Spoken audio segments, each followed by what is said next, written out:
Cyber সুরক্ষা অধ্যাদেশে যেসব পরিবর্তন দরকার তা পুরোপুরি হয়নি বলে মনে করেন বিএনপির স্থায়ী কমিটির সদস্য নজরুল ইসলাম খান। আইন প্রয়োগকারী কেউ ইচ্ছাকৃত ভুল বা নির্দোষ কাউকে হয়রানি করলে তাদের আইনের আওতায় আনার দাবিও জানিয়েছেন তিনি। আর ভালো নির্বাচন করতে পারাও একটা বড় সংস্কার বলে মনে করেন নাগরিক ঐক্যের সভাপতি মাহমুদুর রহমান মান্না। আরও জানাচ্ছেন সুমন মাহমুদ। ঢাকা রিপোর্টার্স ইউনিটিতে সাইবার সুরক্ষা অধ্যাদেশ ২০২৫ কতটুকু সুরক্ষা দেয় বিষয়ক সেমিনারের আয়োজন করে নাগরিক ঐক্য। বিভিন্ন রাজনৈতিক দলের প্রতিনিধিরা অংশ নেন। বিএনপির স্থায়ী কমিটির সদস্য নজরুল ইসলাম খান জানান, যতটুকু এবং যা যা পরিবর্তন করার কথা ছিল তা সাইবার সুরক্ষা অধ্যাদেশের মধ্য দিয়ে পূরণ হয়নি। যারা আইন প্রয়োগের দায়িত্বে, তারা যদি আইন প্রয়োগে কোনো ভুল করে, ইচ্ছাকৃত ভুল, এবং তারা যদি অন্যায়ভাবে আইনের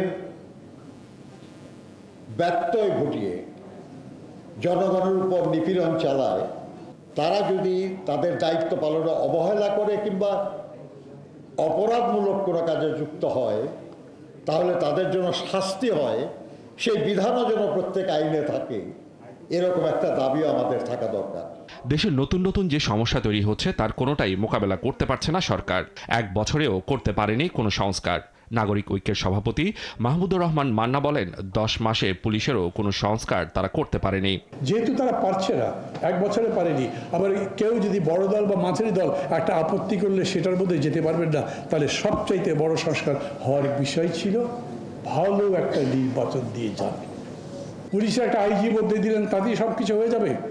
পুলিশের দুটো ডিআইজি বদলে দিলেন, তাতেই পুলিশ ভালো হয়ে যাবে। পুলিশকে নতুন করে সংস্কার করে জায়গায় আনতে হবে। আপনাদের এক বছর যাবার পরে এর ব্যাপারে কোনো অগ্রগতি তো নাই। অতএব সেই পুলিশকে আপনি আবার বলছেন বিনা পরোয়ানায় গ্রেফতার করতে পারবে, তো পুলিশ সবই তো করতে পারবে তাহলে। অতএব আমরা খুব স্পষ্ট কণ্ঠে বলতে চাই, এই আইন রাখা চলবে না। যাদের জন্য আইন তারা কতটুকু সুফল ভোগ করতে পারবে এমন প্রশ্ন তুলে আইনের অধিকার সম্পর্কে জনগণকে সচেতন করার কথাও জানান বক্তারা। আমাদের কথাই কাজ হবে মনে হয় আপনাদের। সুমন মাহমুদ, ৭১, ঢাকা।